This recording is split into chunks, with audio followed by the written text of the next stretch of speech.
Let's go. Okay, so guys, listen. This is our final group call for the year. I know a lot of you guys, we have some one-on-one set up and we're doing some reviews. So let's make sure we get those locked in. Next year, guys, there will be some stuff, particularly if you guys coming in person next week. A lot of you guys asked about calendars and planning and what's happening next year. So next weekend, you guys are if you don't have a plane ticket to Vegas, plane tickets to Vegas are cheap. All right. I mean, find a way to get here, crash on someone's floor in their hotel room. Don't use money as an excuse. Even if you just hear the same thing again and double down on information and just come, leave excited, motivated, encouraged, be around people. If you was like, man, I can't even be there for day one, but I can be there for day two and for the mastermind on day three, figure it out. Okay. You can't afford to get here, beg, borrow, still, figure it out. I always tell people, and I'm stole this from someone else, find a way to be in the rooms that you need to. And if you can't find a way, if you can't get a seat at the table, serve water. What does that mean? If you got to be a damn waiter in the room, be one. All right. Because I'm telling you, getting in rooms and actually being open-minded, okay, 100% has changed my life. And I'm learning such a new perspective. I'm actually enjoying life better, actually going through almost like sometimes a restart in a lot of ways because I understand the potential of where I could go. I know I'm gonna get there. And on top of that, I know I'm gonna help more people because I was selfish on my way up because I just didn't know. I was just trying to fight and claw my way to the top. And now I don't want to do it unless I can take people with me. All right. And I could not do anything in the past by myself. Couldn't do it. Can't do it again. But I just felt like the world was against me. All right. It's just because it's the way I grew up. I didn't know. Like we only know what's in front of us and what we're taught. So let me start today with this. Okay. And I'm not going to try to blow smoke or give you hoopla, but the calendar is not real. You know, New Year's Eve, you guys probably with your family or friends or out celebrating. Some of us go to bed early nowadays. That's one thing sometimes you're getting older. Um, but it's an artificial day, guys. Someone just recognized patterns, seasons, put timelines to things. But why do we set New Year's goals on that day? We don't commit to them. We don't stick to them. Why don't we just pick whenever we want to, draw a line in the sand? I listened to the Jelly Roll um, podcast with Joe Rogan. The guy's lost over 300 pounds in the past, I guess, 2 or so years, right? And yes, you could say, well, he's got resource, he's got money, yeah, it still takes freaking work. You still got to go work out and run. It don't matter whatever special drugs or peptides, it don't matter. You still got to put in some work. All right. No matter what information and education I give you guys still have to go do the work in your business. I can just guide you through the process. So in my mind, next year's already here. All right. I'm going to tell you what I did a few years ago. And all I can do now that I want to do is I never want to tell you what to do. I want to guide you to make your own decisions. Look, I'm not well studied on the Bible because every time I try to read it, I get more confused. And I think it's written in a way where it doesn't make sense to me. And I have to ask people to help me understand things. There's a few things in the Bible that stick with me, that have stuck with me since a kid and forever, that just were plain English and I understand. All right. And this one is simple. You can give a man a fish and feed him for the day, or teach him how to fish and feed him for life. And I just don't want to just tell you guys what to do in your business and don't educate you guys. I don't want you to need me forever. All right. And I teach my martial arts to students the same way. And I want to raise my kids the same way. I don't want my kids to have to always need me. That's not the point of parenting. Okay. So I say that is a couple of years ago, I was going through, and you could look back in my past. Guys, I'm telling you, I'm about to give you so much information today, so be ready. And you can look at pictures of Aaron, and you'll see my weight do this. All right. And here's what that I know about myself. When my weight was doing this, it is a outward example of how I'm punishing myself for being unhappy. I can understand people who've dealt with weight issues, but guess what? It's a People have drug problems or dealing with alcohol or whatever it is. A lot of times it's just because there's something in them they haven't figured out. And that is their way of coping. It's really a call for help. But guess what? For men particularly, where's someone showing you and telling you and teaching you how to ask for help? Especially if you're supposed to be someone like me, right? Leading people, black belt, teaching. You're not supposed to ask for help. Like it's not something people talk about. And if it's anything, it's like you keep it hush hush.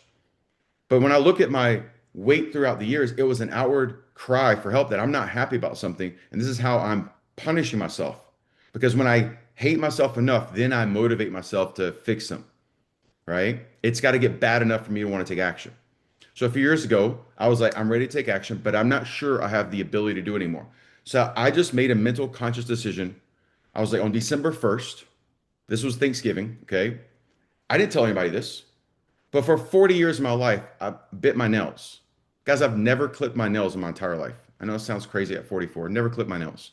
Simple thing, biting my nails, nervous, whatever you want to call it. I just didn't know any other way. And I was like, all right, it's Thanksgiving. A couple days from now, it's December 1st. I'm just going to tell myself on that day, I'll no longer ever bite my nails the rest of my entire life. Okay. This was 2021. So 4 years ago, haven't done it since. Crazy. My whole life doing something. And I just made a conscious decision. And I was like, oh shit, Aaron. Like, how can you break a habit you've done your entire life that you didn't even know you were doing it because it was just part of your life? And you just told yourself no more. It's just finally you making a decision. It's never about discipline. Discipline comes in sometimes. It's literally making a decision. So if you guys right now are unhappy about anything in your life, it's just you haven't finally given up and made the decision. You're lying to yourself. You're making excuses. You can have excuses or results. And that just told me if I can break a habit I've done my entire life, getting up at 5 in the morning to get on the elliptical every day, to do the cold plunge, to do all the stuff, that's all easy. It's making the decision a lot of times because you know you're going to lie to yourself. How many of you guys have ever said, I'm going to start my diet on Monday. I'm going to start my marketing on Monday. I'm going to help my kids do this on Monday. I'm going to do this on Monday. And shit, Monday comes around and then you wake up and something didn't go right and it's just an excuse. Guys, you're only one decision away from changing your life. And most of us are chasing the wrong things. We're chasing the perception of success someone else put on us. So to me, 2026 is already here. I'm not going to wait for everyone else. By the way, the gym is empty right now. Love it. Everyone's going to wait till January for the New Year's goals. They're kind of already in holiday season. And I'm going to be in better shape on Christmas Day than I am even right now. Okay. That being said, for you guys who've been on these calls all year, who have worked on yourself the entire year, who have gone through your own versions of pitfalls, your challenges, things with yourself personally, the team that you're working with, right? You guys have had your own internal struggles, challenges with the marketplace, maybe stuff with your family, stuff in your personal life, but you guys have showed up and you put in the effort. Guys, I just want to say for real, like truthfully, and I know, listen, you guys don't always agree with me. Sometimes I say things that might trigger you. I get it. I'm grateful that you guys show up, honestly. I'm grateful for your work and for your continued success, even when it's been hard and even when you want to throw in the towel. And I say that because I always see on the other side of what you guys are doing that there's, and I know you have adults, but I always say kids. You have kids on your map that if you weren't fighting to keep your business going and having success and you becoming a better teacher, a better at marketing, understanding your website, this all the stuff that takes this, that kid will lose his home. And I know martial arts changed my life and it changed Jackson's life and it changed my father's life. And I know for a lot of you guys, martial arts has probably changed your life. And I know I've changed people's lives through martial arts. All right. And I know I'm going to continue to do that. So business is freaking hard, guys. And you're going to struggle. Your students are going to hurt you. Your staff's going to hurt you sometimes. Your friends are going to betray you. Shit's going to happen. I'm just grateful for the fact that you guys are not throwing in the towel because I know there's a lot of you guys who wanted to. Some of you guys are probably right there still today. So for showing up, learning, going all in, listening to me rant at you, push on you, sometimes trigger you, okay? I'm grateful that you guys continue to show up. And I'm not saying 2026 is going to be any easier, all right? That being said, I'm going to go through some stuff really fast, and all I want you to do as I go through this today, there's going to be one or all of these that you know is your weak point, and it's slowing you down from having more souls that you're going to impact this coming year. And that is the rest of my life. That's what I'm chasing. I'm chasing a better version of myself. And some days I win at it and some days I lose at it. And how many people on the other side of how I'm teaching business owners, right? On the other side of how I'm teaching students on the floor, how many souls can you impact? You do all that right, guys, everything else will show up the way you want to. You hit enough people in the right way, all right? Sometimes literally, you're going to impact enough people, everything else is going to fall in place. You'll be happy, you'll have progress, right? And if whatever you're missing in your life, because money sometimes is just, you know, we think it's the thing we're chasing, but it's really what you want to have access to, right? To be able to do things with your family, to provide opportunities for your team. So I'm telling you right now, like there's going to be something right now I'm about to go through, and it's going to be like, yep, I got to go focus on that better. Maybe it's all of them. All right. And any of these that I go through, you need help with one-on-one, you need more details with, you need to go through on a higher level, hit me up and let's go through that one-on-one. Okay. All right. Guys, ready? Gonna be too much. I'm sorry, Josh, already, but I'm actually not sorry. So here we go. First of all, this is by the way, nothing I'm teaching you guys, I'm reinventing the wheel. I'm just taking the best from the people that have mentored me and giving it to you in a way that applies to martial arts. Because a lot of these people that I get mentored by are from outside of our space, okay? And if you know where this one comes from, uh, probably one of the most famous people in teaching leadership right here, okay? So let's talk about right now the three lids. And hopefully you guys have heard this before, okay? But this is why your school won't grow in student count and revenue in your team. It will not grow until you personally grow, okay? So there's three lids here, and I'm going to put this in a graphic on our platform, guys. So if you go in there and check that, you'll see this here later today. But there's three lids: the belief lid, the effectiveness lid, and the leadership lid, okay? And so typically one of these you're doing really well with, and sometimes there's one that's just completely not even on the radar, okay? And so I'm going to go through what these are. Okay. Your belief lid obviously is pretty simple, right? Belief is a powerful source of energy. It's belief, not perseverance, that truly drives innovation. The extent of your level of overall belief is called your belief lid. To the degree of which you believe that something is possible is how far you'll go. Now, I'll say that so simple. Most of us, when I ask people the question, like, what is your goal? What are you striving for in your business or your personal life? What is the outcome you're going for? You remember those three golden questions we ask a parent on the phone or maybe they're in front of you? Hey, if we're able to do that, hey, what is the outcome you'd like to see in 6 months or 9 months? A lot of you guys, when I ask you about what is the outcome you want for your business, you're not able to be specific. It's very vague. You're not able to tell me in real lifetime. And sometimes if you do answer in very, in a strategic way, it's just money related or it's some vague way that you can't even measure. And so it's hard to have full belief that you're actually going to get there if you don't have a clear, crystal clear picture and you could articulate it to anybody on planet Earth. When I say we're going to have 10,000 kids graduate in Allegiant Stadium before 2030, I can picture 10,000 kids in an arena, 60,000 people all sitting around. I can see it. I see the stage. I know where the stage is going to be. I see it. It's visual. When you put a number to it and a date, and then now what's really cool is I have a 5-year trajectory of how we're going to get there. Josh is one of the things actually I get to share with you next week, so I'm excited about. Okay. Because the math's got a math, right? Now that's one outcome I'm working towards. And then every night I'm literally dreaming. It's like program myself. So I know I fully believe it's going to happen because it's literally like it's a dream. And I've done this before. And I have some great examples of this. And I'm sure a lot of you guys have done this before. And whether you call it manifesting, whatever. But if I don't believe in it, if I'm right. So how does this relate? Some of you guys right now, you're sitting in front of a student trying to close them. And you're so worried about saying a number. And you're like, oh, it's this much money, but I can discount. You're already putting the objection in the conversation because your belief is actually really low. But where is it low? Is it low in your product? Is it low in yourself? Where is it at? Your school cannot grow if you're not massively fully bought in and you know exactly where you're going. Okay. And next one is the effectiveness lid. I believe the belief lid, you guys can lock that in pretty quickly. Effectiveness lid, operational effectiveness can be measured by assessing your behaviors compared to top mentors and their most impactful contributions in your area of desired expertise. Creating a duplicatable process from which those best practices will aid in your overall impact, thus elevating your operational effectiveness. Listen, this is how well you can take what you do and help other people be able to do that and replicate it, where you don't have to micromanage them, that you can educate them, all right? And then you're able to actually to build a system out in place. This is the goal of most business owners. And it's where, particularly in our industry, the reason why most people never get past the one school because they can't figure out how to even lead themselves really well and then create a system in place. And so a lot of times this is where the bottleneck happens in your business. And the third lid is the leadership lid.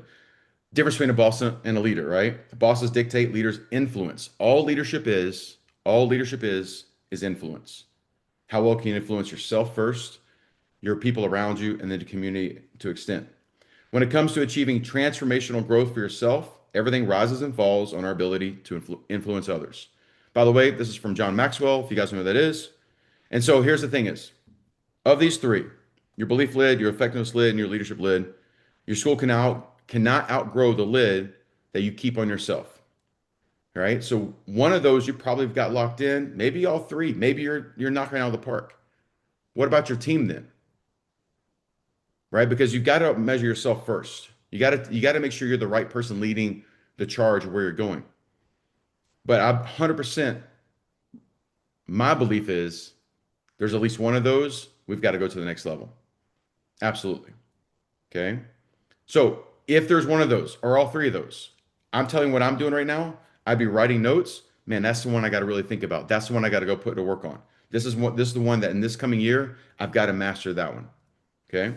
All right. And these notes on this, I'm going to have for you guys as well too. 7 moves to 10x your schools in 2026. Okay, so remember I said there's gonna be one of these. You're like, man, that's the one I got to go on. And maybe you say, man, I got all these down. Just you were going to be reminded. I'm going fast. I'm not teaching you. I'm just going to touch these points, and then I'll leave it up for Q&A. What I want you to hear right now is that's the one that's going to change my game. Yesterday's owner's call, where we went through just kind of going through whatever troubles you guys are challenging. One of you guys asked me, hey, we're at capacity on student count. At what point do I think about going to the next location? Did some quick math. Hey, you're missing $300,000 in revenue. How about figure that out first before you go to the next school? And by the way, it's all profit. You don't need another member. Don't sign up another person. You got $300,000 sitting in your school in pure profit. Figure that out first. Then you can think about the next location. So well, then here's the thing is, in the 7 things I'm going through, one of these will be the how we go do that. So I'm just going to touch these points, write them down, all of them. If there's one of them that's going to resonate with you, you need a deep dive on it, we'll do that. Okay, so here's the first one. Oh, baby, I already know someone's going to get super excited. Am I talking too fast? I'm trying to give you guys so much really quick. All right. I talk fast, listen fast. Let's go. You're good. Good. Awesome. Thank you, sir. Okay, first, number one, 7 moves I was going to 10x your school in 2026. First, get your organizational chart right. Oh, yeah. I already know some people. If you have some format, I don't know if you can see this, how this is just an example of how one looks like. If you have some format, you need an organizational chart, even if you're one school. Why is it important? Because most of you guys are doing all the jobs yourself, but you still have a staff. Okay. The single school operator, a lot of times, is teaching classes, doing the marketing, doing the contracts, doing everything. And you still got 2 or 3 people working for you. But why are you doing everything? Because you're enabling and showing your people that you're going to do it anyway. So should they go put in the work? And it's a lot of times because you don't have clear lines of what the roles and responsibilities are. And by the way, let's say you hired me as your main teacher. You're like, hey, Aaron, I'm going to pay you $40,000 a year. You're going to come teach classes here. Great. Awesome. I love that. I come out there, I'm teaching classes. I start doing well. I start enjoying it. I want a career. I want to build a family. I want to go to the next level. Why do I quit working for you to go open my next school? Because you didn't show me that there was something else beyond just teaching for you. Organizational chart shows me, hey, Aaron, you do a great job here. You help me get to this. Here's the next opportunity for you. And so if I don't know, you know what people do when they don't know? Do you think they come ask for help? They don't ask for help. They don't go say, hey, boss lady, I love what I'm doing here. I don't want more money. I just want more opportunity and tell me what I got to do. They don't ask that. You got to be able to show them. That's your responsibility as a leader because you're supposed to protect your people, guide your people, govern your people. It's your responsibility as an entrepreneur and the owner. They chose to work for you. And that's why I'm such a big proponent of when's the last time you took a class? When's the last time you put yourself in an uncomfortable position? When's the last time you were sweating with your team? I'm not trying to be out of my business. I want to work on and in my business. I want my people to know that I've got their back where I'm on their team with them. We work with each other for each other. Because if I'm not doing my job, they're not going to stay with me. This is a collaboration. So you got to have your organizational chart right, even if you have one school and even if your dream is never to get to a second school. You got to show people a path and also just what the responsibilities are. Okay. It is a way to make sure that it helps everyone understand what their roles, responsibilities, and how to win the game. Man, I need to know if I'm working for you. And I think everyone here needs to know that. If anybody's here is married, you know how frustrating it is sometimes when your spouse is probably you can tell they're not happy about something, but you're asking and they won't tell you. And you're like, If you just tell me what I did wrong, I'll go fix it." But it's like a couple of days of like you guys guessing or whatever, and it finally comes out, you know, and something you did 6 months ago because ladies are good about keeping score. Men, we forget things in a day or two, you know. But like same thing here. If I just knew how to win the game, you just tell me, I'm going to go do it because I want to please myself. I want to do a great job because I have pride in myself. But also, I don't want anybody frustrated or upset with me. I don't want people that work with me, I spend all my time with, not happy with me. I want to win. By the way, Josh hires me today to come teach for him. Here's the way I'm programmed, and I know a lot of you guys are programmed this way. It's just no different than GPS. Josh hires me. He says, Aaron, here's your job. Here's what you got to do. You got to get this done every day before 8 o'clock. I'm going to have it done by 7 or 6 or 12 a day before. I program the GPS. It says you'll be there 4:07. I'm like, watch this. 3:59, I'm pulling in. Yeah, that's with stopping to pee and get gas. I'm still figuring it out. How many guys are wired that way? Someone gives you the target and you're like, hold my beer. I'm going to beat it. So if Josh gives me clear lines and expectations for my role and responsibilities, I know how to win the game, and I don't like winning. I like dominating. I want to beat what the average person would do. I want to know where I measure. So get your organizational chart right. All right, next one. 5 core systems. You can add more, but I'm gonna give you 5 core systems you should have installed. Okay. And this is, by the way, if you read my book, this is in the book here. But one, your intro into enrollment process. You need a master system of how that works. Okay. I'm not telling you how to go do it right now. I'm just giving you make sure you have it. If you don't have a clear understanding of how the prospect becomes the lead becomes an appointment, right? The intro or however you do your process to an enrollment. If it's not a clear funnel and everyone understands it, if it's guessing every single time, something you need to fix fast. Okay. Next one, how you track your attendance and your retention. I personally, if someone misses one class, I want them hit up already. I don't want to wait a week, right? But again, if you don't have a system and accountability, and by the way, if that's all on you as the owner, going back to the org chart, that's not going to work. Do you have a clear expectation of how you track attendance and retention? Okay. Next, your upgrade systems. Do you have them? Do they work right? Do you have enough? Do you have too many? Do they fit together or do they feel all over the place? Now, why are upgrades important? People love, people do love spending money. Okay. Just like don't think, oh, no, no one ever, no, they love it because people pay for 2 things in life. They pay for accountability and they pay for status. Listen, I was reading the story about Louis Vuitton today. Okay, the actual guy, all right, from way back when, 1800s, and how he got to start and all the troubles he went through. It's a 30 billion plus company now, just that part of it. It's owned by a bigger firm that owns a bunch of luxury brands. But guys, listen, anybody here have a Louis item of some kind? I know Josh has got a ton of it. No big deal. Probably his wife's got more. I don't know. Okay. But listen, it's a status thing. Otherwise, it's just a freaking purse. Like, there's only a few brands I buy, right? In Vegas, there's a brand. Some of you guys they only have stores here, LA, and I think there's a one on national.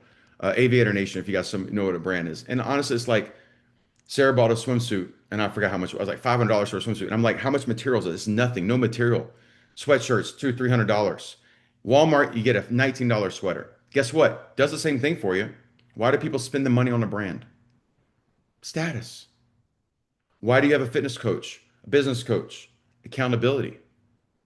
It's what people pay for in life. All right.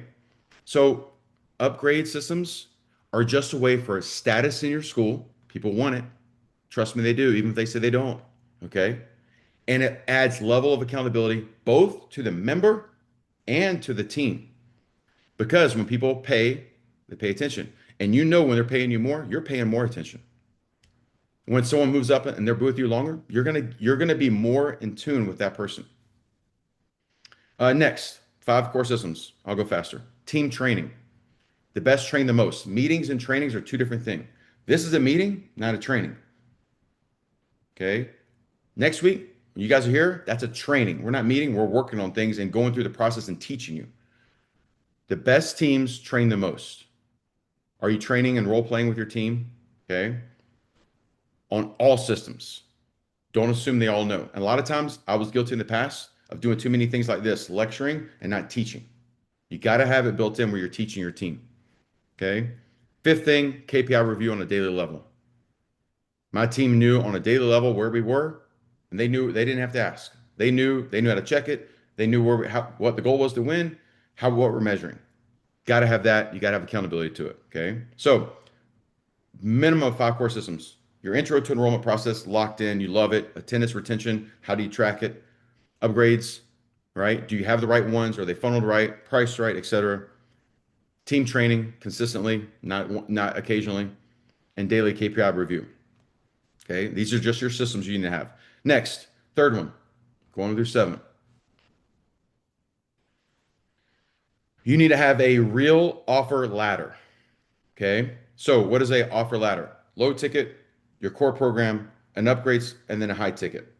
Those would be the 4 that I would have. Now, of course, you name them differently, but I'm just giving you. Okay, so your low ticket offer is a lot of times how you get people in. You're 19.99, you're free sometimes, right?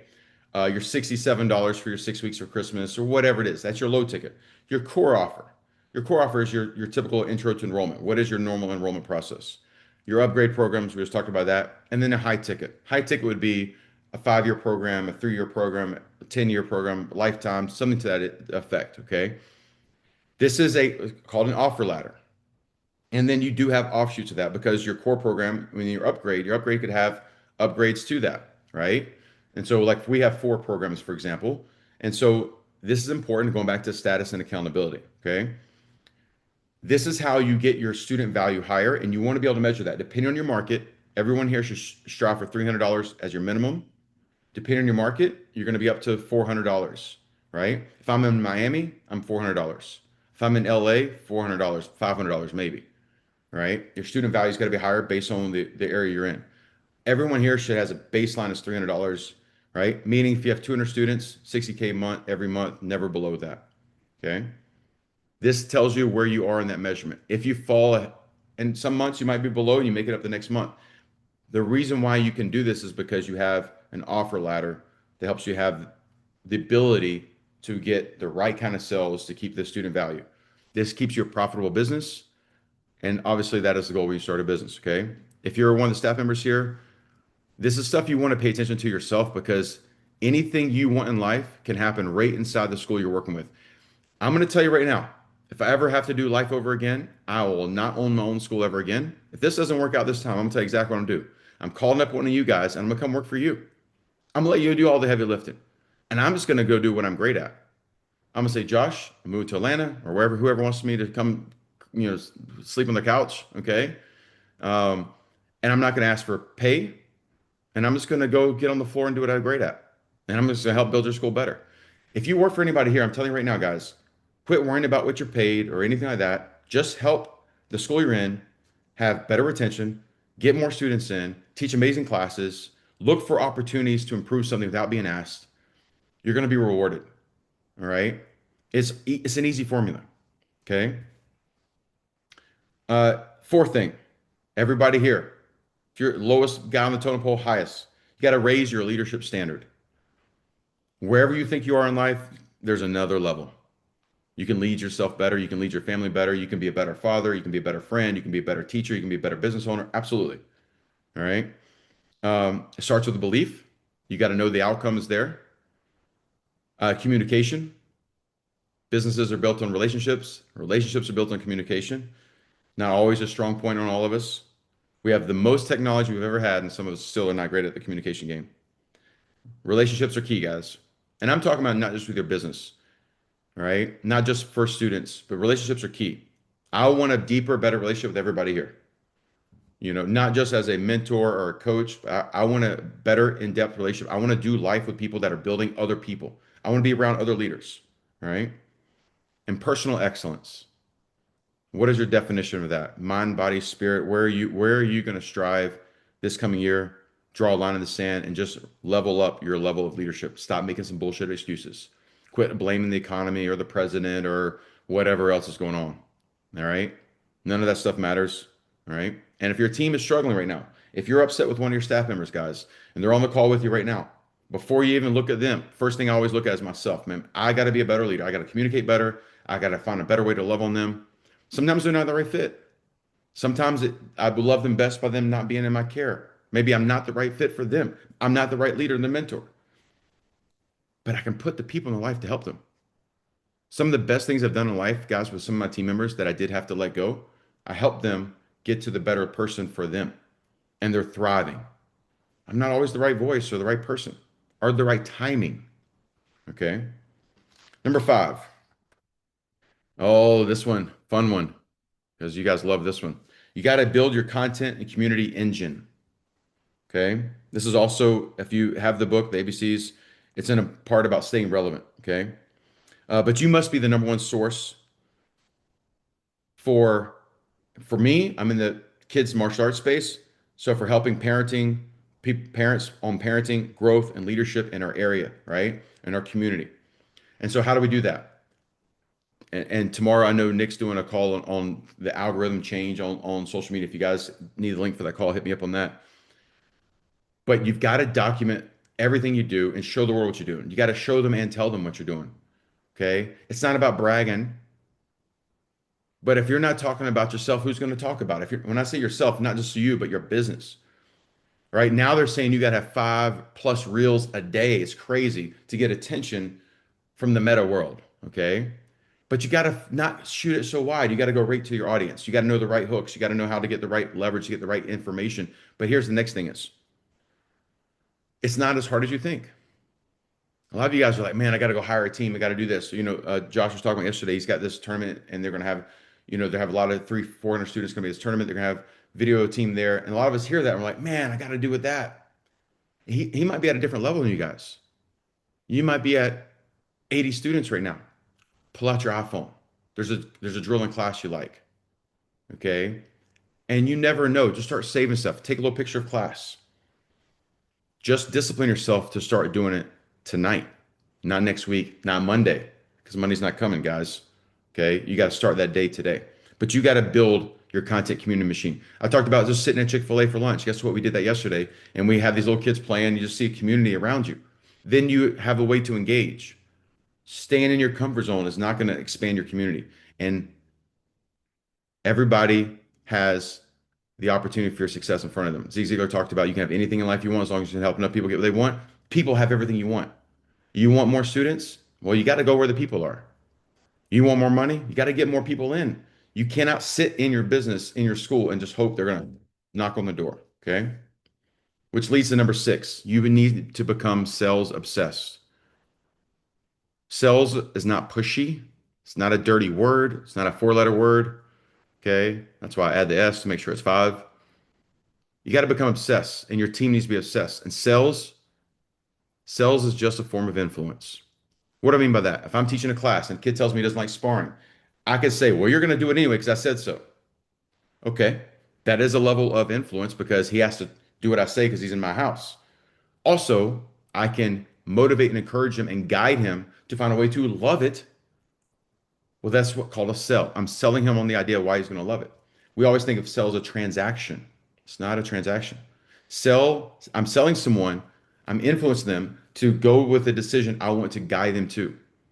I want them to make the decision though. Okay. So understand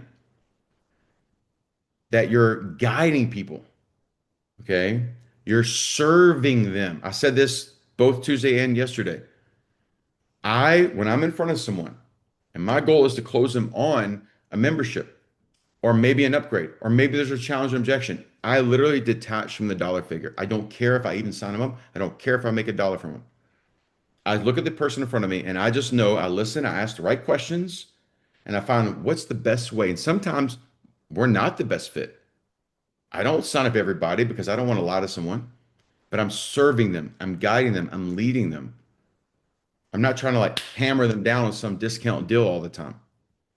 So I need to become sales obsessed so I understand the skill of selling and understand that it's just a game of convincing someone to go down a path, by the way, that they chose they want to do. I'm not pulling people off the street and saying, you're signing up for classes, which, yeah, that'd be cool. Great. Okay. They're choosing to call, text, email, hit me up on a website. We reach out to them. All we do is welcome them into our facility. We show them what we got. We ask the right questions. We find out, you know what? Their kidneys this. We've got this. Hey, then I need to know how to sell them to get them over that line without only having one skill. Most of you guys, your only skill is discount. That's your only technique you have. And then think about selling as this. Owners, if you want to go to the next level, you got to grow your team. Your team's got to go to the next level. That means you got to sell them on the idea of having some the ability of taking personal ownership on their own personal development. We're so good about teaching other people about personal development. We're teaching the kid. We're in the business of personal development. It's not martial arts, guys. We're in personal development. Well, guess what? Everyone here, you should ask yourself, when's the last time you read a book? You actually read your notes you've been taking. By the way, if you just been taking notes all year with me, guys, and you went back and read your notes, you could write a book, literally. There'd be 75 ideas that you're just not implementing right now if you just go back and read your notes. You'd have an easier life, probably. Okay. So just understand, become sales obsessed. And the last one, guys, here, create your form of a ritual for daily success. Okay. Whatever that is. Most of us, a lot of times, are letting the day happen for us instead of controlling time on our terms. So plan out where it becomes a ritual. So it's predictable. So that way you can handle the chaos that's going to enter your day from business. Anybody have chaos daily? Student all of a sudden does this, parent reaches out to this. You didn't know it was going to happen. Staff member says they can't come in. Something happens in your family, and you got to put attention elsewhere. Chaos happens in life. When you have a ritual, I get up at this time. I'm disciplined as a person. I'm consistent. I do this. I set my mind up right. Everyone here knows there's things that you can do to set yourself up for success or failure. I personally, when I'm teaching 4 or 5 hours, even how I eat throughout the day affects my energy. Why would I set myself up for failure? Have a ritual. I like doing fasted cardio in the morning. I listen to an audiobook. I like doing that every morning. That's time for me, personal time. If I don't do that, I feel guilty. And when I feel guilty, I'm in my head the rest of the day thinking like I'm punishing myself because I didn't nourish me. I can't love people better. Create some kind of ritual that works for you. Okay. All right. We're going to go in Q&A and I'll finish with this real fast, guys. So 90-day jump start. I'm going to give you, basically, I'm just looking at Q1, just things that basically, if any of those things in your business, you know right now, that's the one. Those are the 3 things. Here's just kind of a blueprint right now. Some of you guys can start this today. January, I would look at this as you got to build your foundation. I'm just looking at Q1, okay? If you don't have your org chart locked in, January 1st, I'm locking it in. If you're not tracking daily KPIs with your team, January 1st, locking that in. If you don't have a great intro to enrollment script or funnel or process, or it's not great, it needs to be improved, January 1st is locked in. Okay. So that would be my foundational month. And I'm not going to go into January doing it. I'm going to do it now. So in January, those are the 3 things. Every time I've lost weight in life and I got really fitness focused, the best way it worked for me is I picked 1 or 2 things at a time, not everything. I didn't try to work out hard 3 times a day, change all the diet. I was like, I'm just going to drink water instead of soda. I'm just going to do this. I did one thing for a month. I'm like, oh, prove to myself I can do that one thing. So org charts locked in, KPI tracking with the team, have your intro, okay? Then February, then I would work on community events. Hey, I want to get 2 community events out. I'm going to get my upgrades locked in this month. I know exactly how I'll take somebody from program 1 to program 2 to program 3 to program 4, or how many you have. And they all smooth together. They have a look, a taste, a smell, a pricing. And then I'm going to start my team training intensives. Maybe you do it once a month for a weekend. Maybe it's once a day a week. Ours were 3 times a week, 1 hour, 3 times a week. Okay. And then March, I would go to think about scaling. Okay. So I build the foundation and start building momentum, and then I'm going to scale, so which means pricing, right? If I need to improve my pricing, I get that locked in then. My offer ladders, I have a complete understanding what that is. I double down on my marketing. Marketing is not advertising, so make sure you understand the difference. And then I really lock in on having my promotions for going into springtime. Now, a lot of you guys, you already got all that stuff done. You don't need to do any of that. You're going into January, those things are all locked in. Then think about the things that you are weak on and don't try to do all 7 of them or 10 of them or 20 of them in 1 month. You know it's not realistic. You know you'll fail. And by the way, when you're motivated and you tell your team, hey guys, we're going to go fix these 20 things in our business, they've already heard you say that before. They don't believe you anymore. Belief lid's low. They don't trust you because they know, oh yeah, daddy's just going to, it's like telling my kids, oh, if you don't clean your room by Friday, this is what's going to happen. And then what happens is Friday happens, there's no punishment. And then mom goes in there, cleans the room anyway because they've seen it happen enough. They just don't believe you're actually going to do any punishment.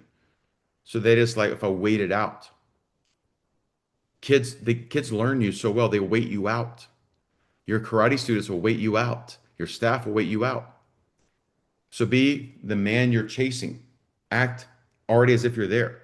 You guys, these things locked in. Script out your year. Pick something once a month. I'm mastering this month. And I'm slow. When I read a book, I read one book for the year. Because I read it and read it and read it and read it and read it. Just try to understand it. My first year in business on my own, my first school. Okay. I only did one system for 12 months, guys. I just learned how to do a mass intro, how to market a mass intro and do a mass intro. And I started with 30 students and I finished with 350. Then I went to 2 lesson trial. So I'm saying one a month. I did one for the year. Okay. And that one thing changed my life. 350 students, I had no staff, guys, zero staff. I was a busy man. I was a happy man. Life was pretty easy then. Okay. All I did is go to the gym, teach class, eat some good food. And I mean, it was a great time. Okay. All right. Ton of stuff right there. And I'll finish with this, guys, since it's our last group call. And I'll give you guys time for roundtable Q&A. Okay. I will post these notes and also the graphics. One of the things I did not share with you guys is that you'll get a graphic right here. It says take your company to 1 million. It's 7 things on there. It's different than the 7 I gave you today. I'm not going to cover that because it's going to be too much. But I'll finish with this, guys. Anything that you intentionally want in your life in 2026 is actually possible. It is actually possible. You want a better relationship with your kids, you can make it happen. You want a better relationship with friends or family, you want a better relationship with God, you want more money, more students. Absolutely, all that stuff can happen. All right. Discipline, consistency, you compound those things, everything's possible. What I do know to be true is us as man or woman, we set out with good intentions. We allow the world to dictate things to us. We lie to ourselves and we fall short, and then we punish ourselves in some way. Our belief drops. I want this to be a community where we pick each other up, we learn each other, we celebrate, we want to share our wins. We're not keeping to ourselves. We don't let the ego beat us down. We humble ourselves. We're grateful, and we know the opportunity in front of us is there's thousands, if not millions, of people that need all of us to continue to grow, be better leaders, because the world is like we have no great leadership in our world, period. It's missing. And it's not gonna, we don't need Superman to show up for us. We are Superman. You got people every day that when you put on your suit to go teach a class, or you're leading your team that's going to go teach the class, they're counting on you guys. All right. So I know for a fact that right now, not chasing money, not just chasing a student account, chasing the better version of the person I need to become is what's going to get me everything I need in life. And ultimately, that's what creates happiness. 100%. Okay. All right. Q&A. Let's roll. Hopefully, you guys got a lot of value from that. Landon, you want to go first? Yes, sir.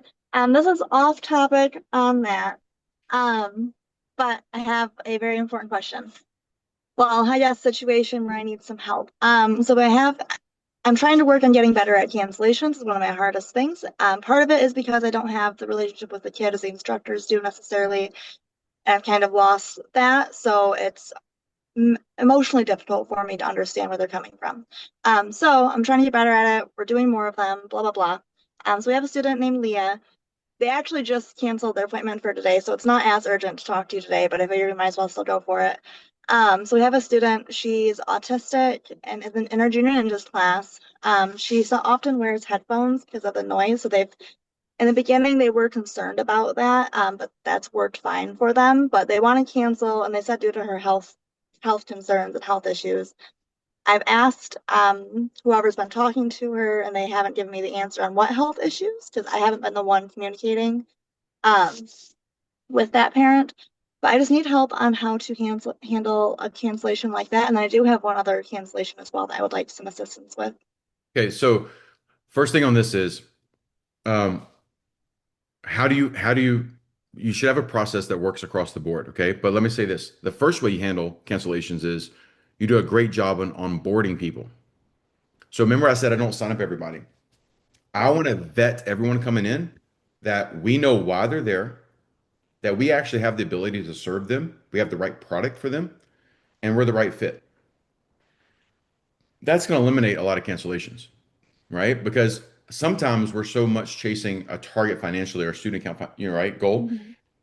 that someone comes in and we're like, yeah, we can make this work. Oh yeah, we can do this. Right? Somebody's in a wheelchair. Somebody's got this. Yeah, come on, we can make it work. And all of a sudden, you've got a class or you got a student who really is not the right fit. You put a wrong age in a class, something to that effect, right? And so if there's ever someone who's iffy on that, I'm like, I want to give it a try. I'm going to create a Mhm. scenario where it's an easy out for them and me, so it doesn't set us up for failure. Hey, listen, I'm not sure we're the right fit. I think it's possible this can work. Like in this scenario, if someone's got to wear headphones during class, that's honestly probably not a realistic opportunity for them to be in a normal class forever, right? Because think about like fast forward, they're going to test for black belt, sparring, and doing all this kinds of wearing the helmet. Like there's, and I don't know all the details, but if we want to give it a try, maybe I create a 60-day version where they say, hey, listen, for I just figure out what the price is. I get them to pay for 60 days in full right there, create a short-term membership, right? As a easy opportunity for it doesn't work, there's an easy exit. But so one is having a good onboarding. Second, if someone's wanting to quit, first of all, we just, if they're under agreement, first thing we always do is because no one's quitting over one thing. No one ever leaves something off of one thing. It's multiple Mhm. things. They just tell you one thing, and typically the one thing they tell you is not the truth. People lie. Wow. Okay. So we never do this on a phone call. We always schedule a time. We will not stop a payment uh, for any reason, and particularly, definitely unless until we have a conversation face to face. And then we're just going Mhm. to go through fact finding and go through questions and challenges and see it's going to be a conversation, but we have to ask questions. Because Right. if all of a sudden, for example, if it was working great for the last 2 months and all of a sudden it's not, okay, what's really going on? How did it all of a sudden change to be something different, right? And in this situation, if I was her parent, I'd be pulling her out because she hasn't been participating in most of the class. The instructors haven't been getting her back on the mat. So she's been missing most of the classes. I mean, I would say it's been months now. Why am I doing this with my child anymore? You know? Right. So that in that situation, that means that you feel like you guys are failing, right? Yeah. But regardless of the issue, I don't if it's this person or someone else, we would have an in-person conversation. We'd go back through fact finding. You problem solve a lot of this on the enrollment process so that way you don't get to these problems. But our policy Yeah. is this is if they're under agreement, um, our pricing is built in based on the timeline because they're not signing up for a month, they're signing up for a course study, right? So 40 weeks, et cetera, whatever. And so we price it based on that. And so if there's nothing that, like I said, that is in the situation we failed the student, whatever. A lot of times we'll do some if we're gonna allow them out of the agreement and they got 4 months left, we'll say, hey, if you can go ahead and pay us X today, Mhm. 50% of the value, whatever. I'm not in the collection business. I'm not there to arm hold somebody, but an agreement's designed for leverage. The reason why a lot of schools sometimes, oh, we don't need to do contracts, whatever like that. I think it's a belief issue a lot of times because if you really believe in your product, the reason why you would want to have leverage is every student, mostly the parent, is going to have some point where they just want to quit for whatever reason, not due to your program. Your program's doing great, but they want to go buy the motorcycle, or they want to go buy the boat or whatever, and they're looking to cancel something. And it's a leverage point. Or when the parent uses leverage. Leverage is an important thing in every relationship, period. All right. Because if you make it where it's an easy out, then what product are you actually teaching? Because the whole goal of teaching Black Belt is how to set a hard target, go after it, learn about yourself, who you're becoming. So, like the agreement actually is part of the teaching lesson. And then it gives you leverage. And when I say leverage is really a lot of times it's either for the parent or for you to work against the parent sometimes. Um, so I think that you solve this one by a good onboarding process. Two, you Mhm. make sure you have a conversation and then have a policy that is clear across the board. I like the idea of having a shorter term, like trial for students like that to see. Sure. And also So, too, guys, don't see this as a negative conversation. Don't think it's conflict. A lot of times we get stressed. The conversation hasn't happened, but like somebody's want to quit and we're thinking, oh my God, something's wrong. Right. And then I'm like, I don't prejudge, just have a conversation and ask questions. A lot of times I've had so many crazy things. Like one kid one time wanted to quit and come to find out it's because his pants were too tight around his, you know what?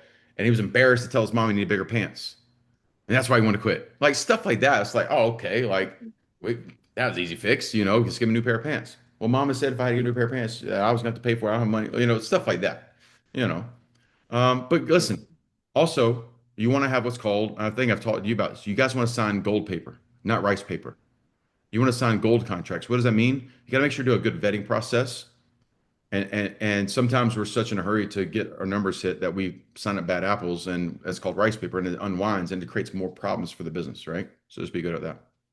which you sent me your old like checklist during your intro, like your Mhm. Yeah, onboarding of process. I can't find where it was sent. I looked everywhere. I'll send it to you. Could you resend that? Of Okay, course, absolutely. thank you. And then I do have one more on cancellations, only because I want to hear your verbiage Go and how for you it. would handle Go this. ahead. I have another student. They probably shouldn't have even signed them up. Grandma was signing up, paid for it. Mom kind of started coming around. Now mom's taking it. But in the beginning, I think grandma had like full custody for the Okay. most part. Now mom's kind of taking a little bit of initiative. She's been bringing the daughter. She never fully believed in it. We did have a parent coach conference with her, but she still doesn't really believe in it, I think. Okay. So they want to quit. She said on the phone, she said, "Well, I want her to do MMA and boxing instead." Sure. I'm assuming, which it's just my assumption, it's a financial thing. Um, because she's had complaints about other financial stuff before, and they've been behind the payments before. So Miss Smith is taking this one, but I was going to. She's just now taking it. I just want to hear how you would handle The like same way, the I would have a like conversation. I would ask questions like, why does she want her kid in martial arts and things like that, right. and just remember guide them through the process, right? Because like if she's saying she wants her kid to do boxing or MMA or whatever like that, Yeah, okay, like how old is this kid? Like what does she want her to do? Like, a lot five. of times in this Yeah. case, and I don't know all the situation, but a lot of times parents in general, not moms or dads, but just parents have a different they're living vicariously through their kid, stuff like that. Mhm. So just gonna do some fact finding, ask questions, what they really want. And then typically I'm just gonna ask if I feel like they're not I can feel what they're not telling me. If you think it's money, I would be like sometimes just very listen, Lane, I'm gonna ask you this. Is this just a money issue? Are you just struggling financially? Like I have to have enough belief in my product and my Mhm. leadership ability, asking questions, guiding the conversation. When I feel like I'm narrowing it down, right? We call it tying it down and I know what it is, and then I got to shoot, right? And just problem solve. That's Okay. where Thank that's you. where honestly, program director word comes from is like you're guiding them through the program. You're not just membership selling them. And a lot of times you're a therapist in a lot of ways. You guys ever been that for people? Like a lot of times you're kind of like more of a therapist. And so this is there's no cookie cutter. There's a process that's kind of cookie cutter, but there's no cookie cutter conversation or verbiage. Right. It's more about, hey, let's just talk. And like first, I just need to listen. I'm gonna ask questions. Hey, Lana, I know you said you're interested in quitting. Listen, I just need to understand more. Let me ask you this: what was the reason why you wanted your kid? Oh, I didn't want my kid in martial arts. The grandma wanted. Well, okay, cool. Well, what would you want to see in your daughter for learning martial arts? I would want her to be able to kick ass or blah blah. Okay, cool. Mhm. Well, what about that do you like? I keep asking questions until they open up the real, Okay. right?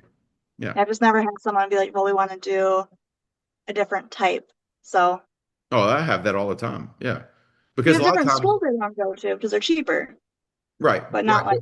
But a lot of times they don't understand or they're not being honest. You're judging everything based on the surface. This is a conversation where you have to be a master conversationalist, asking questions, getting down to it.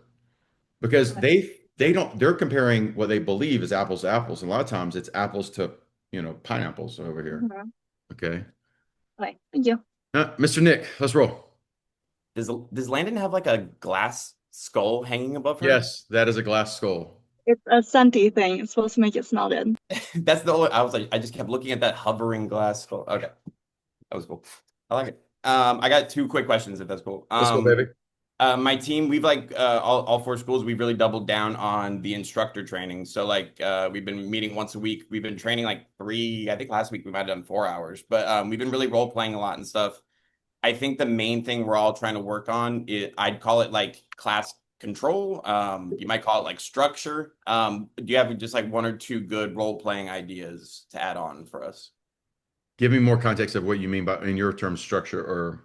Um, I would say the thing some of the instructors are struggling with are transitioning from drill to drill, keeping the flow going, making sure, getting them to a set stance, make sure they're listening, the right positions, just kind of like not they're all great martial artists, great teachers. They just Sure. we're just working structure and being able to do it all kind of rapid fire. Yeah. So honestly, I mean, there's nothing overcomplicated with this. Okay. Have you ever used like CapCut or any like editing Yep. software? Okay. You know how you take transitions and there's a bunch of different ones and you just plug it in there and it's right? Yep. Literally think about class. You have class part A, class part B. You have this transition. And those transitions on editing for software is seconds, right? Like Yep. 7 seconds, whatever. Think about it in that terms. So this is goes back to role playing is I like to gamify things with if we had our team in the room working out together. We made And like flashcards yesterday. you could that's great. I like And I would just flashcards. like they were like I just had them teach whatever, and then I just run up to them, hand them a new card. They have to transition to that Perfect. as quick Love as that. possible. Right. So that's gamifying. That's a great way. I also like the idea of everyone does the same exact one, Yeah. right?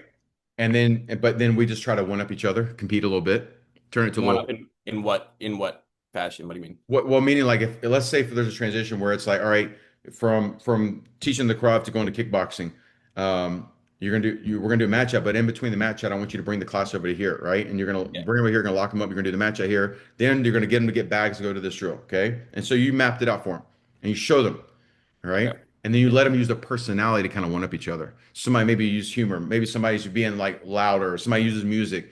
You kind of compete with it, but everyone does the same formatting, Sure. right? I like the idea of letting people know you're going to do it the next time and let them come up with their own creative way. So they go practice on their classes or teaching. They come with a new creative way of how to do something. Mm. Just gamify it. I mean, but I do like the idea of being one specific focus, meaning like, hey, we're working on transitions. Hey, we're working on our anchors. We're working on this. And you teach them, you train on it, and then you let them go practice it. Teach, Cool. train, coach them on type of thing, and then come back and work it. So yeah, it's great. Uh, Just quick follow up. How, when, especially maybe to new instructors or new hires and stuff, how do you define the parameters of role playing to them? I'm talking especially in a teaching sense, like Sure. how serious should they be? How do you define that? Most people are uncomfortable the first couple times they role play, so it kind of gets giggly or funny or Yeah. like not as serious. Particularly if you got a lot of like let's say a leadership team, you're trying to teach teenagers how to do this. So Mm. all that is a lot of Well, times my is team can do this better than some of the instructors okay. sometimes. The, Well, the teams can do it. a lot of times it's just them being uncomfortable, and so that's how it kind of comes out. So how serious you should be, really, honestly, when you're talking about professionals, people that this is their career path, their job. Without telling someone, I'm watching how well they intentionally lean into it. Because if I'm uncomfortable role playing, for example, some people just aren't good at role playing. They're not good at, some people aren't good at testing. Some people aren't good at practice testing, but they're great at testing, vice versa. I'm looking for who takes it serious and who doesn't. Because a professional sees it as an opportunity to hone their craft. Then I coach people on, hey, this is our opportunity, right? We're trying to like my team always says, right? Back in our premier days, the best train the most. We'd have shirts made up like that, and then my team was trained. They'd ask, hey, what premier are you from? My team would always tell them we're from all of them because we're influencing every one. Every premier was influenced by Aaron and his team, right? And so we took this attitude that when we're training, we're not training for our school, we're training for this whole organization. And so it's just a matter of having an identity wrapped around like, hey, it's not this. We just like I said on this call, guys. I take coaching you guys very serious because I'm not teaching your students, Nick, at your school, but I'm influencing those students by how I'll help you. The more successful you are, the better those students are going to be, right? And so I see that as a responsibility to sometimes I've got to push on you to kind of push you over the line. Sometimes I got to pull you. Sometimes like I have to have all the skills because we're human and we go through these peaks and valleys. And if I'm you know basically if I'm only using old tricks in the game, so to speak, because there's a lot of coaches out there that don't have any new talent. They haven't been in the game 20 years and still talking about stuff from the back in the day, and they have no new skills and they're not in the game. Maybe some of the stuff works, but they're not really clued in with the person on the other side. There's a person, right? And Like so the same 80s thing. karate video. Yeah, that was fun. Yeah, and I know who that is too. And so like, so just the same way here is like when I'm role playing, that's my opportunity to hone my craft. I should want to be great at this because I know in live time it's not going to go as good as it does in role playing. Yeah. You know? Yeah. But hey, Thank you. great on you working with your team like that because I talk about team training. It's so necessary. So They're necessary. hungry. They're working hard. So That's yep. good to hear, man. All right, baby. Who's next? David. David. Yes, sir. You're not in San Francisco or in space anymore. What's going on, sir?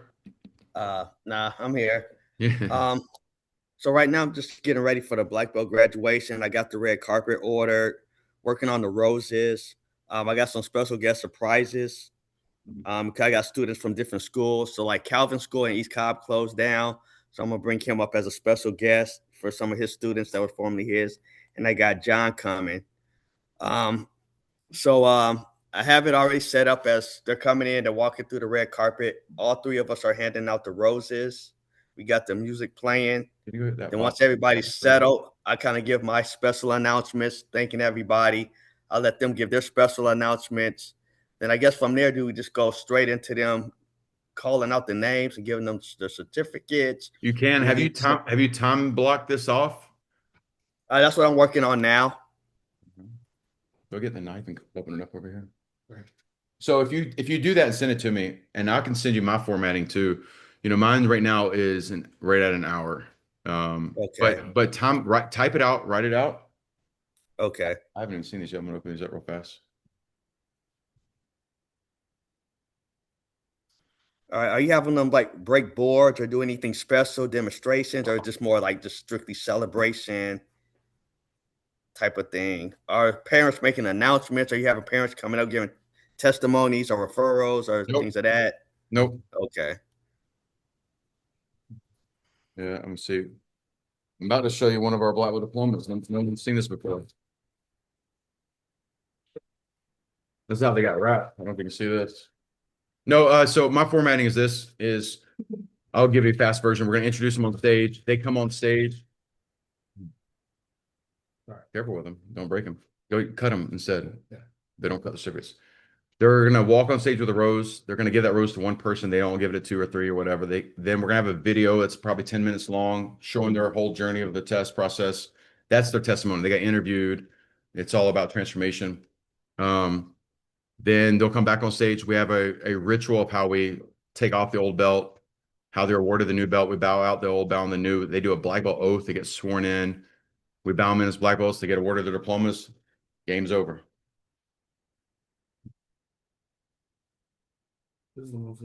Yeah, open it. The black belt oath, is that something that you created, something that you could send out? Is it just I can send it formatted to to your school? I can send it to you. There's a Okay, lot. cool. Premier Martial Arts uses it. Okay. United Fighting Arts Federation, Certain Arts Organization uses it. It's something actually my father got from a guy back in the 80s, actually, and we just worked on it. And then we've been using it since the 90s or so. And we've given it to Okay. multiple organizations. So Mr. North, Certain Arts Organization uses it. Premier's Could used you- it further, but I can send it to you guys too. Yep, Yeah, Okay. could you send it to me too, please? absolutely. Thank you, sir. I have graduation this Saturday, so All right, sweet. I'll get I'm it to you. crunching. I don't, the one on the back, no one's supposed to see. So just show me that one. All right, Mr. Ironclad. Now these are metal. Jackson can't open these things. They're hard to open. They're packed really well, like packed like perfect. I'm ready for you, John. All right. So going on the side of Landon where cancellation. Hold on, let me Oh. keep talking to me. I'm just gonna hit this thing so you guys can.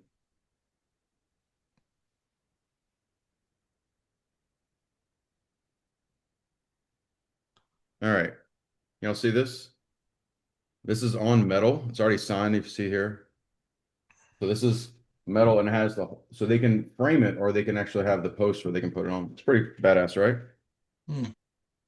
And then there's which in the background you see it in person, but there's fire and smoke here or whatever like that.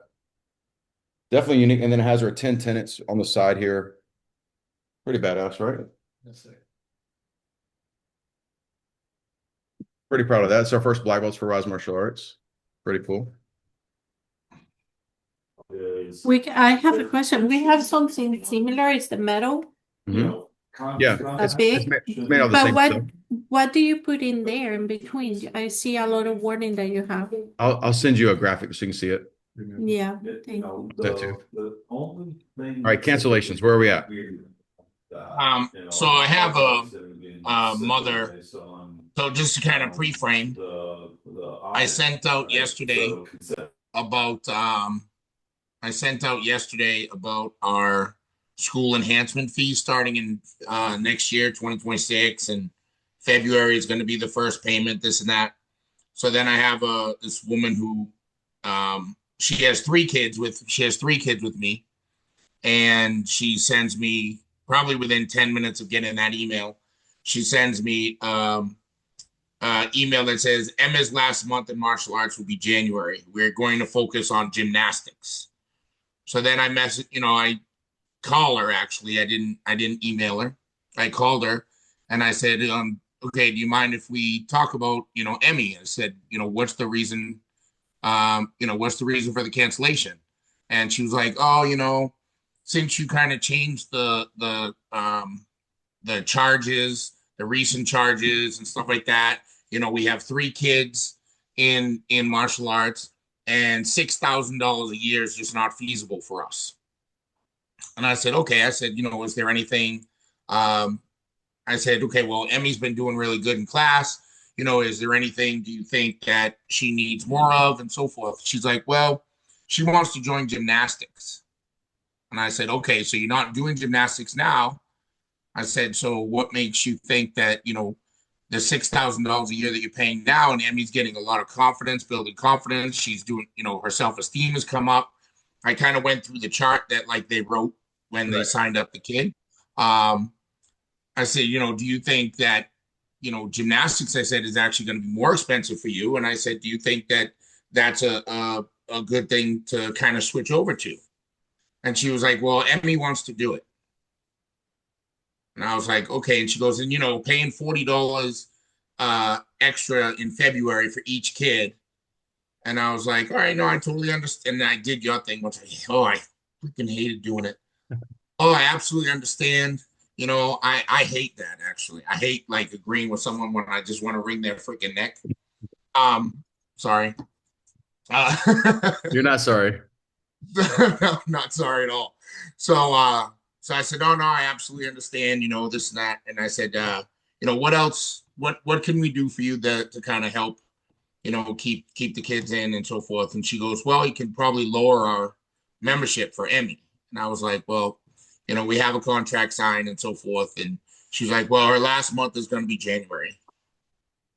I was just like, well, we do have a cancellation policy, I said, and I said, the cancellation policy is basically 90-day cancellation policy. I said, so if you're saying that, she's going to be finished in January, I said, you're still going to be paying for January, February, and March. So let me ask you this. What was the outcome? Or are we still kind of up in the air where the outcome is? So she sent me an email after that. Like we got off, she was like, all right, well, let me just kind of figure this out. But, as of right now, we're going to cancel. And then she sends me an email. She goes, I see why it's a 90-day cancellation. So we'll still be charged the $40 fee for her in February as well. Right.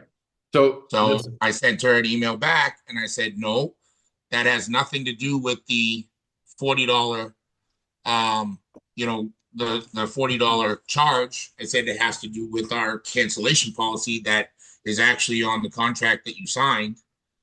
And if you need another copy of that, I have it. Well, let me ask you this. Forget the conversation right now. Let me ask you this, me and you. What do you want with the family of three? What's your outcome you want? Do you want the family in your business or not? Yeah, I mean, they're a great family. No question about it. They're a great family. So this is, I think you're getting, no, I don't think, I know you're getting better at this stuff. Now, of course, I wasn't sitting there with you, so I'm listening to how you're communicating with me. But here's a couple things, is as soon as it kind of gets kind of locked in on one thing like that, yeah, then what, like towards the end where it's like, hey, well, this is the cancel, whatever. Basically at that point, it's kind of like when people hear numbers, they don't hear anything else. They're kind of locked in there. I think that one of the things based on the conversation that you're taking me through, if you would have detached from money, completely from money, and what I mean by that is, yes, gymnastics is probably more expensive, but don't even show that to them. I'm saying like if you would have just gone through the list that you talked about, hey, Mrs. Smith, let me go through this real fast. I'm just asking some questions here. Well, you're thinking, okay, so what is it? Why you guys want to quit? Oh, because the money's getting too expensive, blah, blah, blah. Okay, I'm with you. I understand. Totally with you. Oh, she wants to do gymnastics. Okay, cool. What is it about gymnastics does she like? Oh, she really wants to do that? That sounds actually pretty exciting, fun. Hey, listen, here's where I would have done a pivot. Listen, let me ask you this. What would it take for you guys to stay in a program? I love your family. I don't want you guys going anywhere. What would it take? And then if they say, well, you could lower a payment or whatever like that. Is money really a stressor in your life? And just be real with me. Is money a stressor? You guys are struggling. Is something going on I don't know about? No. Right? And just Oh, asking them that question. yeah, I'm asking them, Oh, I right? thought you were Because asking me that no, question. no, I'm role playing with you as if I'm you All there. right, all right. And so because sometimes what they haven't told you yet, maybe something's happened. Maybe they got a medical bill. Maybe something's happened they don't want to tell us about. And they're just seeing this as an opportunity to find a pivot. And they still might not tell you, but you might be able to read the conversation a bit of like that might be because if she says, "Hey, if you lowered a payment," well, hey, look, I totally understand that. I wish people lower my payments too. Let me ask you this: Is money just an issue right now? Has something happened, Mrs. Smith? Is something that changed? I'm just trying to understand real quick, all right? Because I don't want you guys going anywhere. I want you guys here. Mhm. Well, this has happened, whatever. Or no, it's just this little bit. This seems like we're just costing more than I anticipating. Okay, listen. How about this? How about can I call you tomorrow? I'm gonna go look at your program. I'm gonna call you tomorrow. I'm gonna go see what I can work on and see if there's some kind of solution here. But please understand, I want you guys to stay here in our school. I love your family here, and I know we've been great for your daughter and your family. Is it okay if I call you tomorrow at 10 o'clock? Would that work? All right. Mhm. Make them understand you're going to bat for them as opposed to going to war against them. Because right now she Mhm. probably feels like it's you versus her. Mhm. Now, this is harder to do because you know what, on the other side, I know what John's thinking of, like, want to do this, okay? Listen, this is not something I'm great at. I just have had to do a lot of practice on it, okay? Because a lot of times I'm like wanting to do that to the parent, okay? Now, that being said, then what I do is I go look at their program, and if I really believe that money's a little bit of a challenge, I will create some scenario potentially for a short period of time. Just like if I try to cancel the Comcast bill, they're like, well, hey, if we drop it for $99 for the next 6 months, would you stay? Sure. Right? Because maybe it's just a short-term financial issue for them, right? Maybe it's their motivations waned or something like that. And if I give them a bone here and I can double down on just paying attention to that family more, maybe it's a cry that I'm not paying, whatever it is. But this is why I asked you first. What do you really want? Because sometimes I don't want the family there, and this is my opportunity to say, "F you, get the hell out of here," because you're not a good fit for me anyway. You have the leverage. Mhm. And by the way, I'm going to tell you in this scenario, John, in this exact scenario, when I've played it the way you've played it is how I normally have played it. When I've Yeah. played it the way I'm showing you now, where I'm just literally asking questions and I'm curious and I'm just trying to lean into them, and I then ask permission to go figure out something to help serve them, and I come back and actually with a plan. Almost always, it's a yes to what I come up with, and almost always they become some of the biggest proponents in pushing my business to the next level because they feel like I'm their champion in a lot of ways. Mhm. Because no one else in the world would take that phone call and actually ask them questions. Everyone else is going to tell them to go F off. They call their cell phone bill. Hey, we can't afford it. They're going to say, go F off. Right? The car bill, their house bill, whatever. Because Mhm. I listened and I went to serve them. Almost always it comes out with a massive victory for the business and for me and for them. All So right, I let think me I let me think ask. based on what you just told me, that's way Yeah. better than you would have handled 6 months ago. Because 6 months ago you'd have been like, "This is how it is, and you're going to do it this way." Boom, right? Get the F Mhm. out. Oh That would have yeah, been 6 months ago. I would have never agreed with him. So growth, baby, growth. I love it. Good job, sir. Let You me can't ask you teach this an old question. man new stuff. Let me ask you this question real quick. So with these, Even that, you hear what he just said, guys? Hey, let me ask you this question real quick. Even that right there, baby. Let's go. um, with the student enhancement fee, Yes. if I do have a family, Yes. do I charge each individual student or do I charge the family? Great question here. I love that. Okay. Of course, it's your business, your choice. You can have a single rate, family rate. I'm happy with that. Hey, it's $49 for a single. If it's a family, two or more, $99, right? Whatever. Um, I don't know if that math made sense, but you could have that. You can have it buy into each person. It's just making sure you have a choice that you choose and you like and you lock it in, and that's what you go with. I'm okay with having it either way. Everyone pays the same amount or individual and the family rate. All right. And the family rate, and to me, the family rate would be equal to charging like for two, because if that basically a third or fourth person, right? Yeah. So I'm happy with going with a single rate and then a family rate. I'm also happy if you decide, you know what, it's like Jackson, three people went to Chick-fil-A yesterday, guys, for lunch. Jackson, me, and Sarah. $57 for lunch. For lunch. Okay.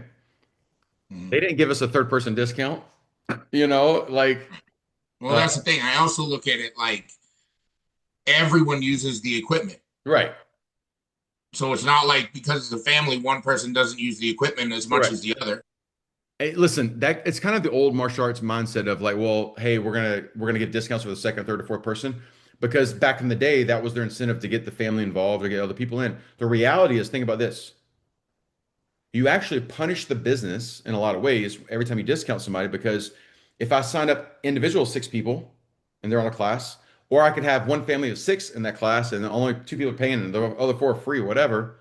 I'm doing the same amount of work. I'm getting, a third or fourth of the pay, right? But I'm putting the same amount of effort in. And matter of fact, they're one family, so they give now have more leverage, because if one person quits, they're all quitting. So I don't like discounting for families. Do I do it? Of course, I do it as an incentive sometimes. We're doing it right now for someone. They've got a third kid that's going to be in our 3-year-old program, and we're just giving them to them because they're paying in full for the year for the other two. So, so of course I do it, but as a standard operating procedure, every individual soul is a seat at the table, so to speak. But just on the student enhancement fee, on memberships, just pick a process that you like that you can live with. So if you like the idea of having a family membership program, you know, then do it. And I love both ways. You know, I love both ways. It's just a matter of what you're gonna sit in front of somebody and explain to somebody that you're confident that it's your belief system, what you want to sit there in front of somebody with. So. Thank you, sir. Hey, good job on honestly though. I know conversation stuff like that is so hard to learn how to be better at. You made a quick improvement. Um, and there's always another levels to get to. And it's just when you master that game, man, you're what feels a lot of times like a conflict with people and stressor will just become easy and fun, honestly, and you'll actually enjoy them, because it's like it feels it feels like you're just literally like, again, this is actually technically selling someone, even though it's not a transactional thing. But if it feels such like a high to guide someone to get them real, what they really want is to still, in this case, probably be there. They're just dealing with some stress somewhere else, and they're just dumping on you, and you solve things. And like you're taking burdens off of people. It's just, I'm telling you, it's such a powerful thing. All right, such a powerful thing. Thank you, sir. All right, Tara, let's roll. Thank you guys for staying on long. I know some of you guys already dropped off, but I love answering questions, and I gave you guys a ton of content today, so hopefully you guys took a lot of great notes. But Tara, I'm ready for you. Sure. Um, so two things. First of all, when is your board breaking?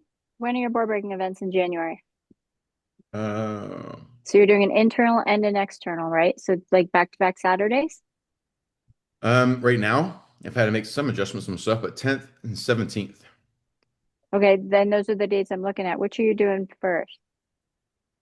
Uh, I'm doing, actually, I take that back. Technically, I'm doing 10th and 17th for like new students coming in, intro, both days, and then internal, like for students on the 17th. Oh, you're gonna do both on one day? Yes. Oh, it's just an hour, so time in between. Yeah. Because Oh, for students, I'm actually giving myself 90 minutes, because I feel like that one for sure is I thought probably of going that. to be bigger. And I'm thinking Yep. about the way I'm trying to structure right now, a little bit on timing and block of doing it, because I'm also thinking about creating content while I'm doing it, is having kind of a group start together, letting the little kids be in there in front of the big kids, get out of the way, do their thing, let the older kids stay, or doing it like a 30, like almost like two workshops, 30, finish it, start over again with the other ones, kind of playing it like that. But on the 17th for that one. Okay. So because what I'm gonna do is I have two birthday parties on Saturday. Both of them are non-students. They're ones Awesome. that they won. Yeah, They great. won them at the fun run. October. And so yeah, so I want to usually when I don't know them, I say, "Oh, hey, come back next Saturday Yeah, for blah blah blah." But with the holidays coming, I'm going to say, "Come to our board breaking." I'm going to try to sign them up. sure. I have, Sheila's going to start marketing for it, and then we'll switch over Well, on our landing these page. two parties are on the same Saturday. Yeah, they're tomorrow. Day after tomorrow. So what I would prefer to do, they're on the 13th. I would prefer to try to do something sooner. Okay. And what I mean by sooner is you're going into this holiday bustle season.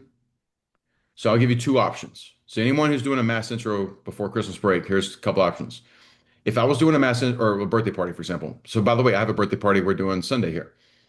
If I was doing birthday parties this weekend or some event where I'm going to invite them to a mass intro, and I'm doing it this Saturday, Sunday, I would either find a time early midweek next week, right? Tuesday, Wednesday. And if you Okay. have any white space in the evening for your class, and I wouldn't even need an hour, 45 minutes would be enough. I would either invite them, especially if you got two parties, and let's say there's 8 kids at one party and 6 at another, right? If you can get those 14 kids to come on Tuesday night, right, somewhere in your block of time, that would be option one. The other option is gift everybody who comes to the party your karate for Christmas. Merry Christmas, guys. Santa's here and it's wrapped or it's in a bag already. You put their name on their belt. They pick up their uniform as they leave, or they get their gift certificate right there, and it's from you to everyone there, or from the birthday kid to them. Win some brownie points to the birthday party kid, and everyone gets a 6-week membership and play the long game. That now they feel committed to start either right now, they can start their 6 weeks next week, or they can wait till January, but you get all their information because you already got it for the party, and you play the long game that you're going to put them in your 6-week program. And 3 weeks into it, you do a one-on-one enrollment, which means you'll get a down payment, you'll get the premium rate and not the discount rate. I would rather take one of those two approaches as opposed to trying to get them to come back 30 days from now. Because the reality is with Christmas break and all that kind of stuff, you know. Yeah, both my intros this week have been okay, yeah, we're definitely going to come back after the new year. Right. Now, I'll see, John. The way I handle See that, you, John. if anyone says, hey, we're just going to start first year, I'm just going to say, hey, listen, totally understand that. By the way, just to let you know, our pricing does change January 1st. This is what the price I can get locked in. Hey, if we're going to start, if you just put in your down payment today, I can lock you into this monthly payment or this weekly payment, whatever. Oh, and then if like, oh, wait, also wait, okay, listen, is there any reason why you guys are not moving forward? Well, we just, it's Christmas season, we don't spend the money. Great. How about this? We'll put down a security deposit towards it. Let's go and get the agreement signed. We'll bill you the first. Because I know if they leave, they're not coming back. They're not. Right. I am. Our option is for this Sunday. Sarah's gonna run the party. We're giving every kid the karate for Christmas as a gift from this because as a student, we're gonna give it to them. That's what we're gonna do. Right. Because we don't have time on our schedule because we have people coming to town, we got stuff going on, and so we're gonna play the long game. We're gonna give them the gift. We're gonna give them uniforms. We're gonna trust that we're gonna do our follow up and that they're gonna show up. And I think it's a small party, 8 kids are coming or something like that, But if I give 8 kids uniforms and they send home with that and they're all happy and excited, we play the follow up game and they start classes because now we're gonna put them in our funnel to communicate with them. Now I've got 8 people on my floor. Third week into it, we're gonna do a one-on-one enrollment conference, right? We're going to still do an L1, L2, try to enroll them then. And then by the week 3, if they're still there, didn't do it then, we'll get them then.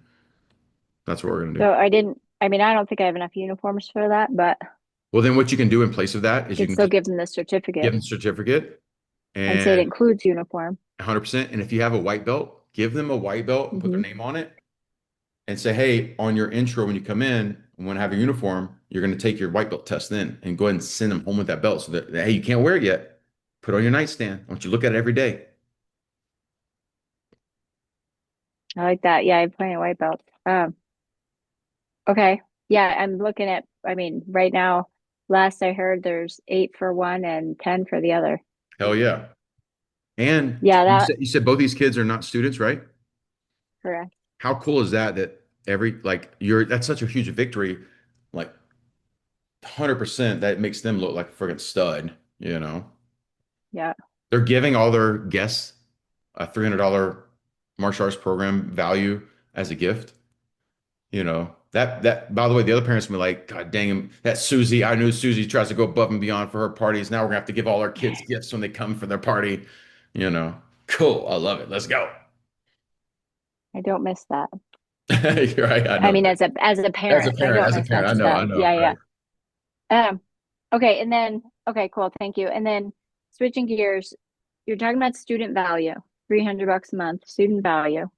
How do we like do we just straight up factor paid in fulls So here's what I do. into that? Here's simple math. Just take what you did last month, divide by student count. That was November student value. Okay. November's a good month, right? Well, November was a great month. I had a bunch of people pay in full in the holiday sale and all that. So Right. then So December is hold on. like What do we do November?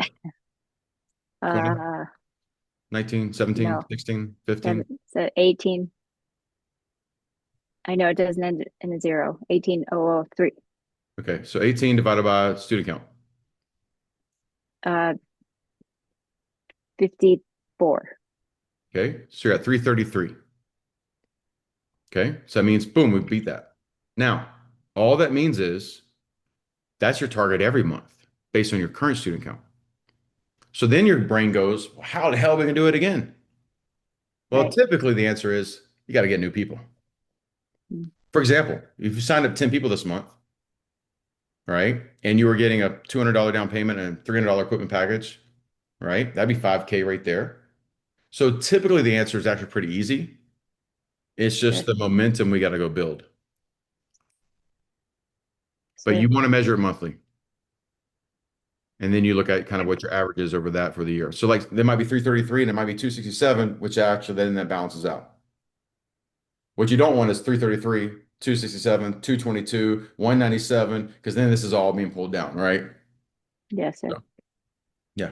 Good stuff. Okay. Thank you. Yes, ma'am. Landon? And then I think you're last up. Mine is just super quick. So you've started doing your gray uniforms, I saw. Yep, they look great. They're different. So has that been a benefit to you from having white and then the next program up? Like they're when they actually enroll as having a different uniform? Like, has that made a difference in the past for you as well? So we haven't had, for example, the people that get white uniforms, they're on an intro program. And so what we've done in the past a lot of times have been the one and dones, like in mass intro sign up. So we're putting them in a uniform, and then they basically, if they sign up, they're automatically moving to a new uniform. However, with the Karate for Christmas, if those kids don't actually enroll on the second lesson, they're going to be in classes for 6 weeks wearing a white gi. And so the only thing, so don't have an experiment for you yet on this, it will make it easy for an instructor to see who's not a full-fledged member. They're a member, but they're short term, and making sure that we're educating them and understand the process. Um, but really, the purpose for the gray uniform for me is uh, because white's easy and cheaper and way would have been way more cost effective. But I'm experimenting with the concept of white being for trial, right? Whether it's 2 lessons, 1 lesson, 6 weeks, whatever, and then transitioning into a member. They're not in black belt training. They're not in the act as if they're going towards black belt. They're kind of in transitional. So in my mind, white to black, what's kind of in between, gray, everyone says, well, is it white or is it black? Well, it's kind of gray. All right. So I was like, all right, let's find out how to do a gray uniform. They look really cool, actually. Like, honestly, I think they look cooler in a black uniform. It reminds me of Harley Davidson all day long. Um, so I'm worried about people might be like, shit, I'd rather stay in the gray. The gray looks cooler than the black. Yeah, it's So great hand fringe. Like I don't know. One's pretty sweet. It's yeah, unique. it's just different for sure.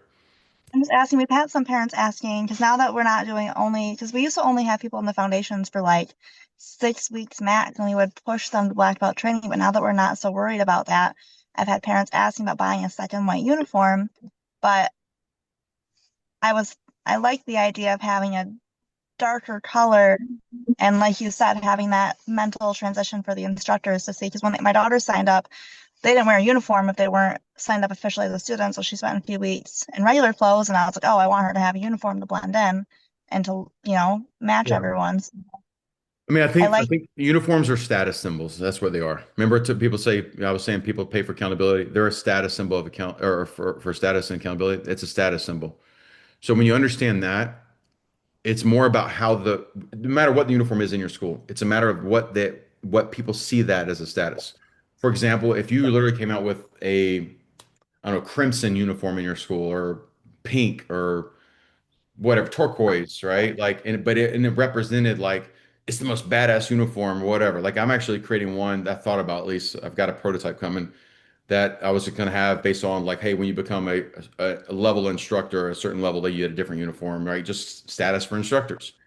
Um, so like, it doesn't matter what it actually is it's how you sell it to the student body of where the perception is of what the status is.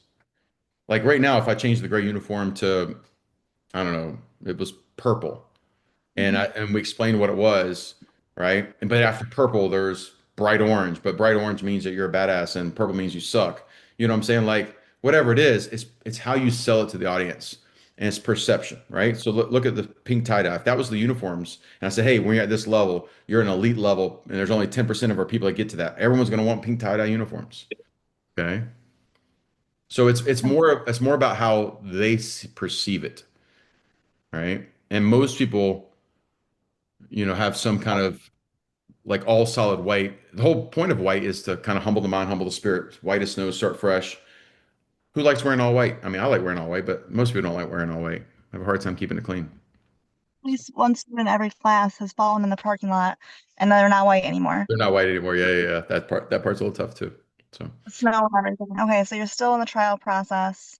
So was your black with white, was that your that's our kind of like black your belt found? training. That's our like our core program, our black belt training. So black and white. That's our class uniform for anybody who's committed to go to black belt, and then our upgrade systems competition program or leadership, and then black belts, the turquoise, teal, whatever color you want to call that. Okay. So I know you've only done a couple, but do you think it's becoming an incentive for your gray uniforms from white to gray when with enrollments, or not quite ready to answer that question?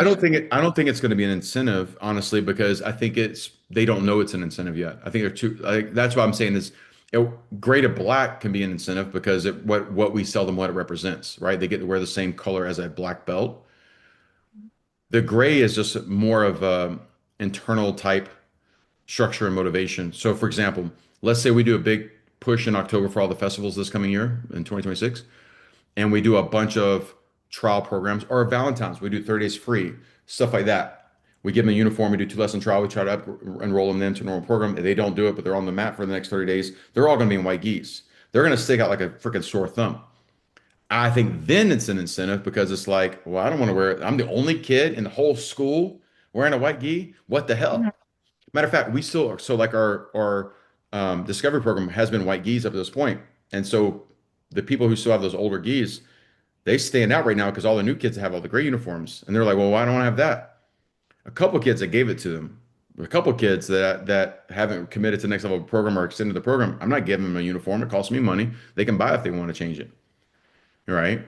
So what it does right now is everyone who's still wearing a white Discovery Key tells me, oh, those are people that their program is going to be coming to end in sometime soon. We got to put them up or they got to renew. But in the future, I think that the white key is just it's going to stand out so much that then it's an incentive for those people.